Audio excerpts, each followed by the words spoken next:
For half a century, tennis has obeyed a single unbreakable law. Father Time is undefeated. The legends get old, they get slow, and the young, hungry lions come in to take their lunch money. It's the circle of life. When Borg burned out, McEnroe took the throne. When Sampras walked away, Federer stepped up. The cycle always continues. At least, that's what we were promised. We had the next superstars locked and loaded. The scouts swore they were the chosen ones. The brands signed the checks. These kids had the future legend hype machine strapped to their backs before they even had a driver's license. But out of every possible timeline, out of every scenario you could conjure up for a decade of talent, they managed to do the one thing that should be statistically impossible. They didn't just lose. They were deleted. Deleted by three men who refused to follow the rules of time. To understand the robbery, you have to look at the timeline. The late 1980s was the golden age of tennis births.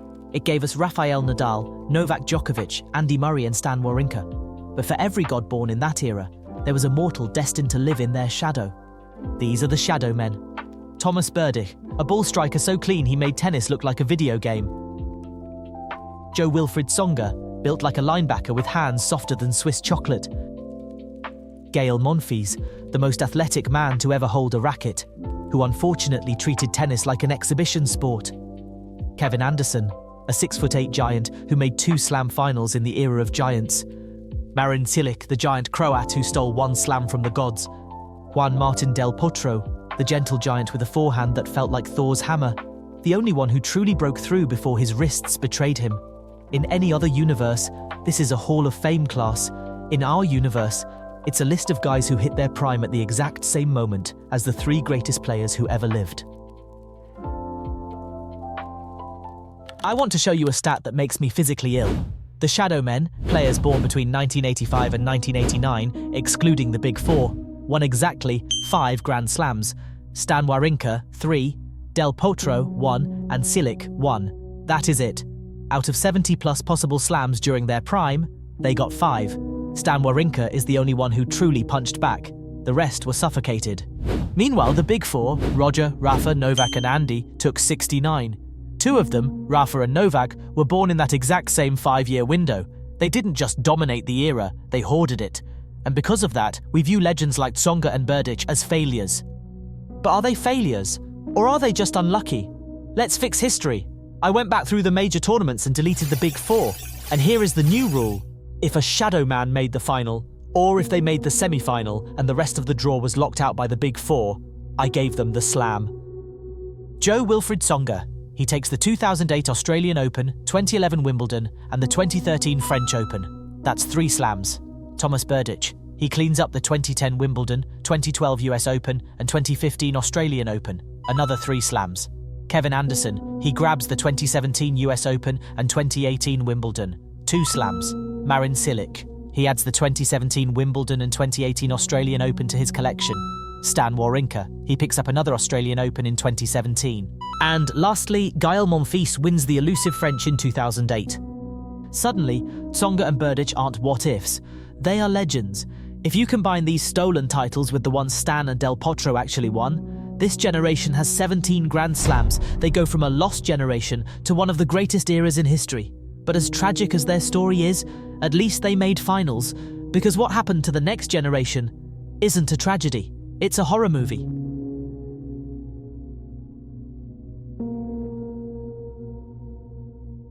While the Shadow Men were fighting the gods, a new generation was watching. The kids born in the 1990s. This is the true lost generation, Milos Raonic, a serve that could legally be classified as a weapon of mass destruction. Kei Nishikori, the best to come out of Asia. Grigor Dimitrov, Roger's clone. Dominic Thiem, the Prince of Clay. Daniil Medvedev, a tactical genius who looks like a villain. Stefanos Tsitsipas, the Greek god. Alexander Zverev, the man who has won everything in tennis, except the one thing that actually matters. Nick Kyrgios, the most talented player on earth, for about 45 minutes at a time. These guys spent their youth waiting for the old gods to die. We just have to wait, they said. Federer will retire, Nadal will break, Djokovic will age. And they waited. And just as the window finally opened, the babies kicked down the door. Carlos Alcaraz, born in 2003, Jannik Sinner, born in 2001. The entire 1990s generation, an entire decade of human births, has won 2 Grand Slams. The 2000s generation, led by Alcaraz and Sinner, already have 10. Let me repeat that. The kids have already won 5 times as many majors. The lost generation didn't just get blocked. They got sandwiched, squeezed from both ends. If you want to understand the true tragedy of this generation, don't look at the first round. Look at the finals. These guys are good. They get to the finish line. But once they get there, they die. Collectively, players born in the 1990s have played in 21 Grand Slam finals. Their record, 2 wins, 19 losses. Dominic Thiem lost 3 finals before he won 1. Daniil Medvedev has lost 5. Stefanos Tsitsipas, 0-2. Casper Ruud, 0-3. Matteo Berrettini, Nick Kyrgios, Milos Raonic, Alexander Zverev, all winless on the final Sunday. And the worst part? When they played the big 3 in a final, their record is 1-13. Only Medvedev managed to survive once winning the US Open in 2021, denying Novak the calendar Grand Slam. This level of failure creates something you can't see on a stat sheet: scar tissue.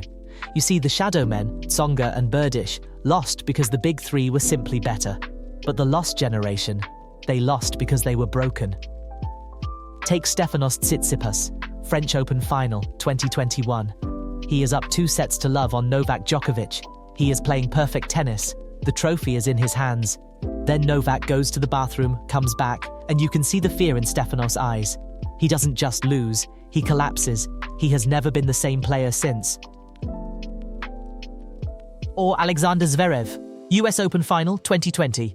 He is up 2-0 against Dominic Thiem. The big 3 aren't even in the tournament. This is his free pass. And what happens? Both men are so terrified of winning that the 5th set becomes a comedy of errors. Zverev serves for the match and double faults. He didn't lose that match, he surrendered it. And that is the difference. When Alcaraz plays Djokovic, he isn't scared.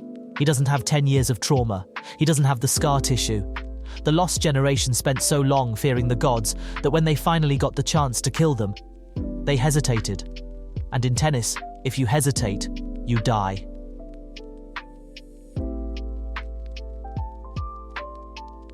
Here's the brutal truth. History will remember the shadow men as warriors who fought the gods and lost with honor. But the lost generation, history might not remember them at all. An entire decade of birthdays, hundreds of elite athletes, swallowed by the crater between Novak Djokovic and Carlos Alcaraz. There's no Wikipedia page for wrong place, wrong time.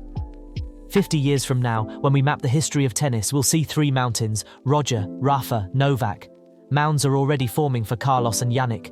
And if you squint really hard, you might notice the empty space where 2 entire generations were supposed to stand. So next time you see Zverev double fault on breakpoint or Tsitsipas spiral after a bad call, remember, some are born great, some achieve greatness, and some are born in the 1990s.